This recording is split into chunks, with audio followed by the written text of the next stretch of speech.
Integrity crew, when you are able, could you give us an indicator or an indication if you are bumping up against or touching the smoke detector in any way when you're over in that area of the cabin?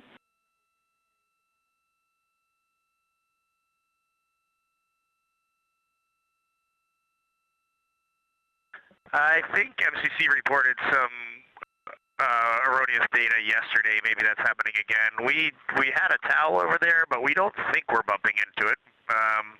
Give us a couple more seconds because we need to grab a few more pictures, and then we'll try to get away from it for a minute. And we don't have any concern. You guys can stay over there, keep taking your photos. We were just curious. Continue.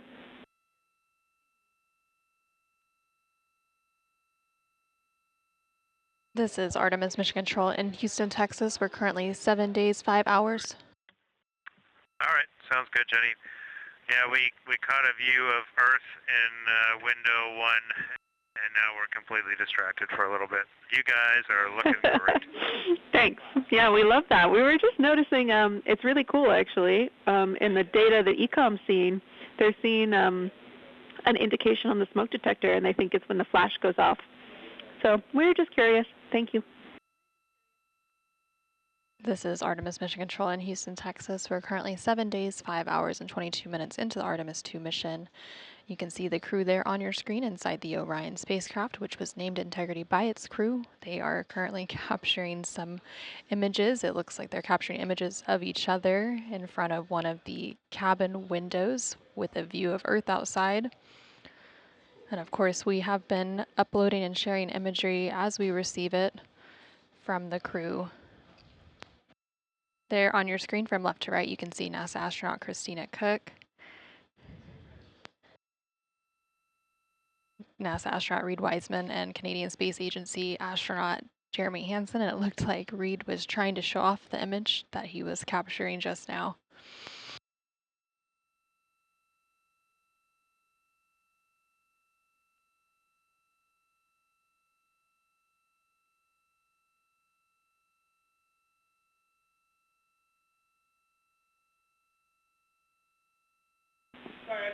Wow, thank you for showing us that. That is so cool.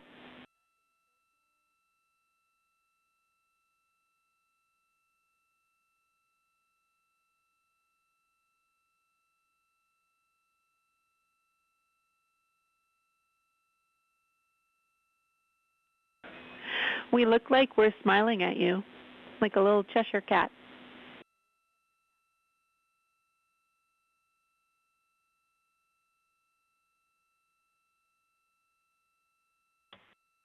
Yeah, that is exactly the same comment that we made, and then that's why we put Victor beside it for his smile, and took a picture of him there, and his smile is as bright as your smile. I believe it. Thank you.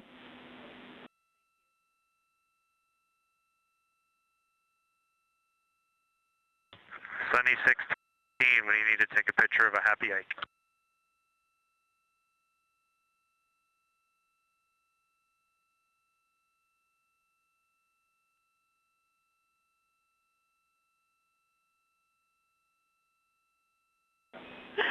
Now ECOM is as happy as the Earth. And Houston, you're seeing a little bit of a CCU dump yourselves, Crescent Earth, and a solar array. So it's a pretty sweet view out window 1 right now. This is Mission Control Houston, and this morning as we get underway with Flight Day 9 on the Artemis 2 mission, joining us today, Johnson Space Center Director Vanessa Weich. Vanessa, thanks for being with us today. It's a privilege. What a phenomenal mission we've been having. So excited to be here. It is historic in nature. We're about 32 hours until we're expecting the crew to splash down in the Pacific to complete the mission. Big picture, the history-making aspects of the mission are clearly delineated, but in your mind, the significance of what we are pulling off here this week and what it means for the future. You know, Rob, it's just It's hard to describe the significance of this mission. We have building and planning our teams towards this for quite some time. The Orion spacecraft is managed here at the Johnson Space Center. We have been a part of the design, development, test of that vehicle, and it's had milestones along the way. You know, we had our uncrewed Artemis 1 mission back in 2022, but now we have our astronauts on board, and they are demonstrating that that spacecraft is ready for us to have humans on board, for us to continue deep space exploration, which we have not done since 1972. So this is the Artemis generation. This is our generation's opportunity to explore and to build from what Apollo did, but moving to the moon, we're now going to have a moon base. We're going to learn how to live there. We're going to go to Mars. It opens up all of the universe. It's just amazing for human exploration.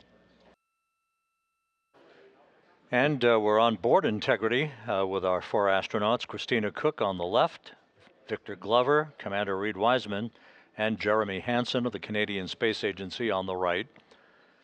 The crew is continuing to stow equipment on board. They've concluded a conference with Entry Flight Director Rick Henfling to review procedures for tomorrow's return to Earth. And we'll soon be moving into a midday meal on this day before their homecoming to planet Earth.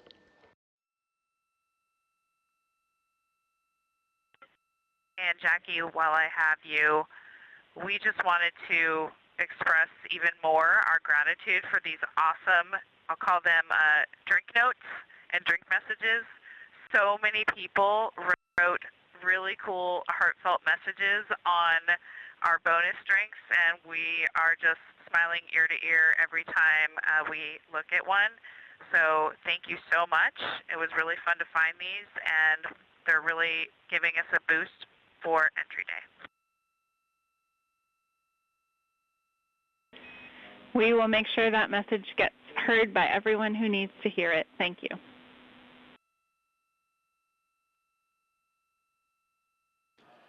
This is Mission Control Houston here in the flight control room. A welcome visitor, Charlie Blackwell Thompson, the Artemis launch director who kicked off this mission with the flawless launch of the Space Launch System and the 4 Integrity astronauts back on April 1st. She's here visiting at the Johnson Space Center, currently talking to her Ascent Flight Director, Judd Freeling, and the Entry Flight Director, Rick Henfling, who will be on tomorrow to preside over Integrity's return to Earth.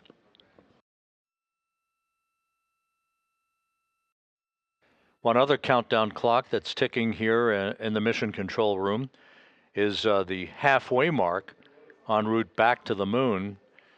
It is almost incongruous to imagine this, but here we are on the eve of homecoming for the Integrity astronauts, and we're an hour and 33 minutes away from reaching the halfway point en route back from the moon.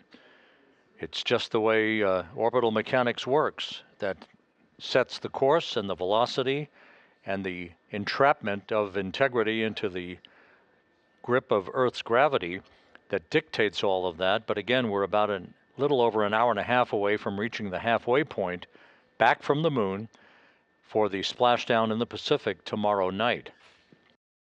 Again, ongoing discussions between Jeremy Hansen and Capcom Jackie Mahaffey here in Mission Control as the crew packs up from a cislunar camping trip.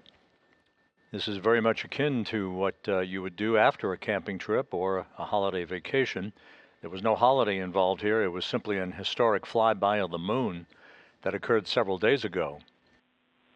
Once again, we're about 30 minutes out from our final public affairs event of this mission, a conversation between members of Congress and the crew aboard Integrity as we approach the halfway mark of their trip home back to Earth from the moon. Wireless mic, 10, 9, 8, 7, 6, 5, 4, 3, 2, 1, blast off.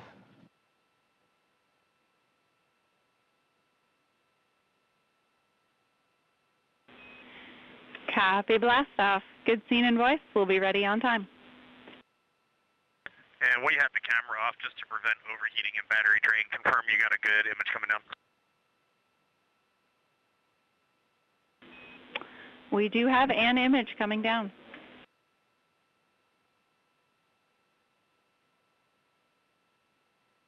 You know, Jackie, snark does carry you across the cosmos.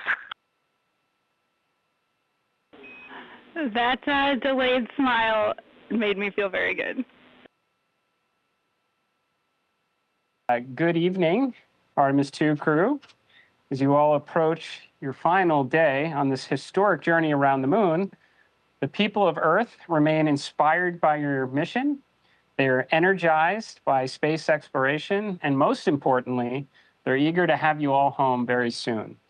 Now, NASA couldn't execute on our important mission without the steadfast support we receive from the United States Congress, who work with the agency to make sure it has the right direction to expand American leadership in space and the necessary resources to execute on our world-changing mission.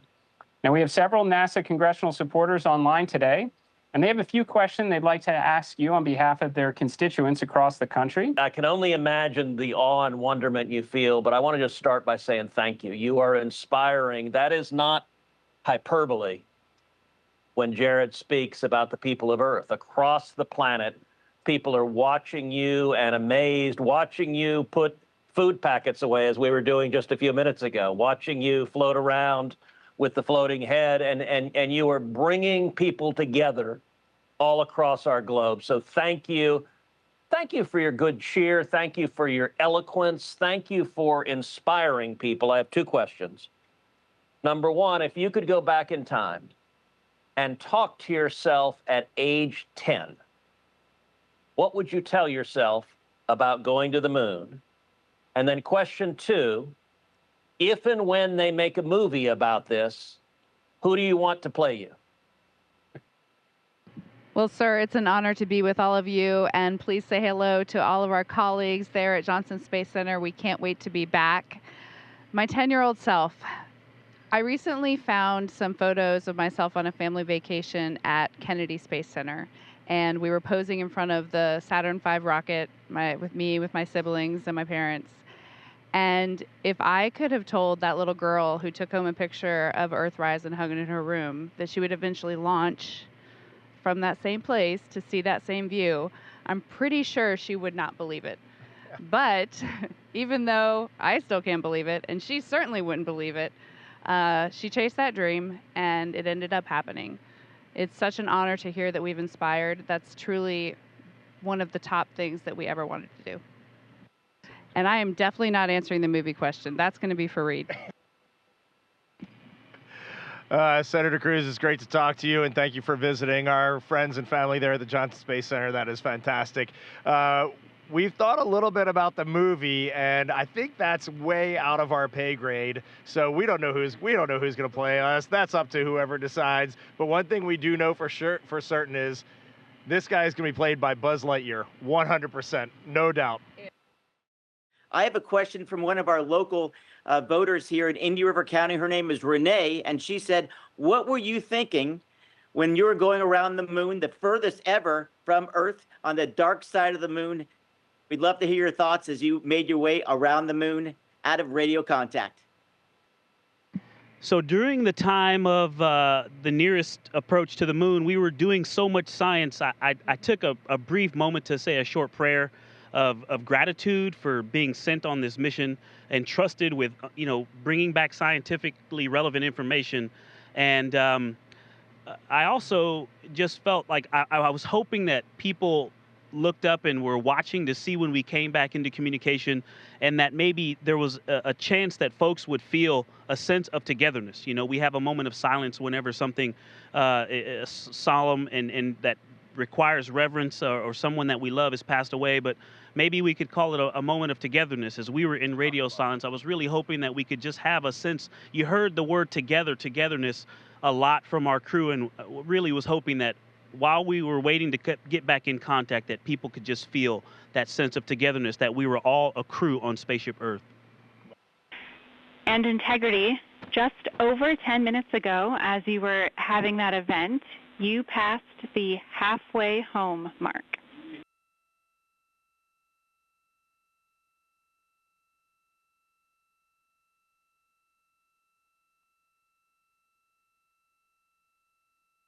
Okay, copy that, Jackie. Sounds like the next 24-ish hours we're gonna accelerate quite a bit then. Absolutely. This is Artemis Mission Control in Houston, Texas.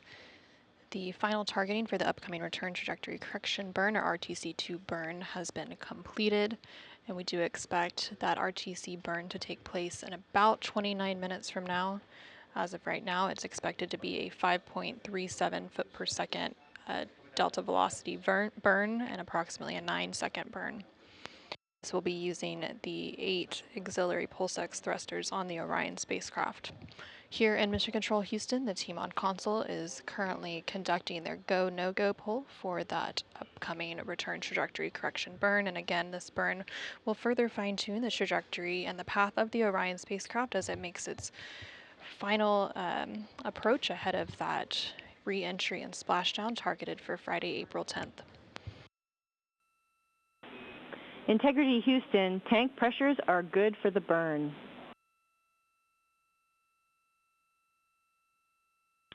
Integrity copies. Integrity Houston, maneuver to burn attitude starting in approximately 3 minutes.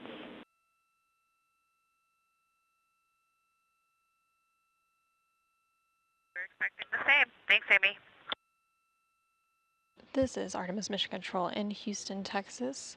We are currently about 10 minutes away from the start of the Return Trajectory Correction 2 burn, or RTC2. This is expected to be about a 9.41 second burn with an expected delta velocity change of 5.37 feet per second, using the 8 pulse-X thrusters on the Orion spacecraft to further fine-tune the trajectory of the Orion spacecraft on its path back towards Earth. Currently on your screen, you can see a view of the Artemis Real-Time Orbit website, or ARO. The Orion spacecraft is currently traveling at a velocity of about 3,400 miles per hour, and it is about 114,000 miles away from Earth. Earlier today, it did pass the halfway point of its return back to Earth. Again, it is expected to splash down off the coast of San Diego, California on Friday, April 10th around 7:07 p.m. Central Time, 8:07 p.m. Eastern Time. In just a few moments, we should hear confirmation called up to the crew that Orion is in burn attitude. The Orion spacecraft is currently maneuvering to that burn attitude. Integrity Houston, Integrity is in burn attitude. Artemis Mission Control in Houston, Texas. We are now just under 30 seconds away from the time of ignition of that upcoming return trajectory correction burn, which will be the start of that burn. Again, it is expected to be about a 9.41 second burn using the 8 auxiliary pulse-X thrusters on the Orion spacecraft's service module to generate a 5.37 foot per second change in delta velocity.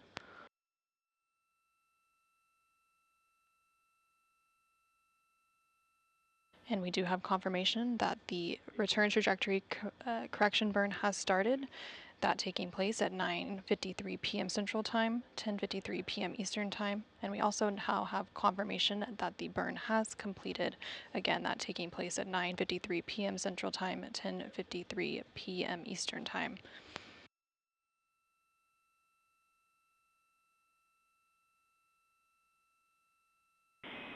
Integrity Houston, good burn. We are assessing the details. We see the same and copy. This is Artemis Mission Control in Houston, Texas, and we do have that confirmation that the recent return trajectory correction burn was completed, and it was a good burn. Teams on the ground assessing the details, but it was expected to be a 9.41 second burn for a 5.37 foot per second delta velocity. Again, these return trajectory correction burns help to fine-tune the Orion spacecraft's path as it makes its way back to Earth, and this was the second in a series of 3 return trajectory correction burns, with that first return trajectory correction burn taking place on flight day 7, and the final return trajectory correction burn is expected to take place on flight day 10, about 5 hours prior to entry interface. Integrity Houston, confirm a good burn, and prop post-burn reconfiguration is complete.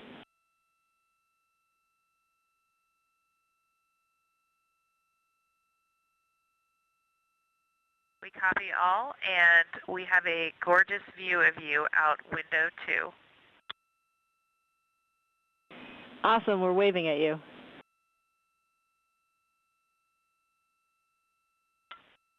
We are too.